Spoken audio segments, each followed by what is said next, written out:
નમસ્કાર, news for ઇન્ડિયામાં આપનું સ્વાગત છે। હું હિમાની આપની સાથે।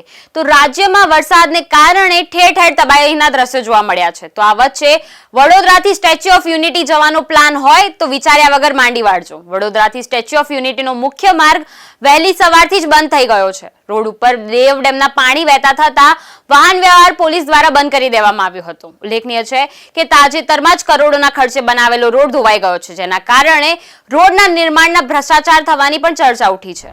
વડોદરામાં વરસાદને કારણે જળબંબાકારની સ્થિતિ સર્જાઈ છે। અનેક જગ્યાએ પાણી પણ ભરાયા છે। પાણી ભરાવાને કારણે રસ્તાઓ બેટમાં ફેરવાઈ ગયા છે। ત્યારે વડોદરાથી ડભોઈ સ્ટેચ્યુ ઓફ યુનિટીનો રોડ વરસાદને કારણે ધોવાયો છે। ડભોઈ તાલુકાના રાજલી ગામ નજીક આખું ડામરનું લેવલ વરસાદથી ધોવાઈ ગયું છે, તો અનેક વાહન ચાલકોને ભારે મુશ્કેલીનો સામનો પણ કરવો પડી રહ્યો છે।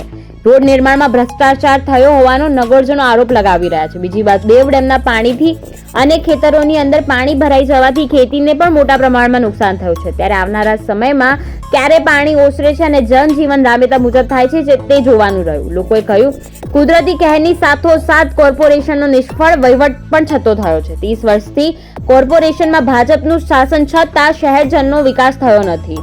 ઉલ્લેખનીય છે કે તાજેતરમાં જ કરોડોના ખર્ચે બનાવેલો રોડ ધોવાઈ ગયો છે, તેના કારણે રોડના નિર્માણમાં ભ્રષ્ટાચાર થવાની ચર્ચા પણ ઉઠી છે। હું તમારા માધ્યમથી એવું કહેવા માંગુ છું કે આ વડોદરાથી સ્ટેચ્યુ ઓફ યુનિટીને જોડતો રોડ છે, તો જુઓ કેવી તારાજી સર્જાઈ છે। દેવ ડેમના પાણી છોડવાથી આટલી તારાજી આગળ સર્જાયેલી છે, તો આગળ કેટલી તારાજી સર્જાયેલી છે ગામડાની અંદર। ગામડાના ઘરોની અંદર પાણી ઘૂસી ગયા છે, ખેતરોની અંદર ઘૂસી ગયા છે, નુકસાન જ નુકસાન।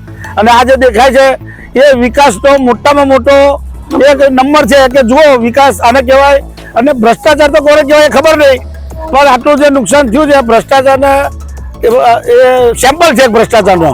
અને આ આગળ જે અધિકારીઓ જે રોડ પાસ કર્યો હોય, બિલ પાસ કર્યા હોય, એ અધિકારીને લાવો અને કોન્ટ્રાક્ટરને લાવો। અધિકારી અને કોન્ટ્રાક્ટરને બે જણને લાવો અને બતાવો કે તમે કઈ કક્ષાનો રોડ બનાવ્યો હતો। એ તો બધું લઈ જાય, મટીરિયલ લઈ જાય, સેમ્પલ લઈ જાય છે। અધિકારીઓ કાયમ સેમ્પલ લઈ જાય, 2 મીટરનો સેમ્પલ, 5 કિલોમીટરનો સેમ્પલ, તો સેમ્પલ કેવી રીતે પાસ થયા છે? તો આટલો બધો હલકી કક્ષાનો રોડ થયો।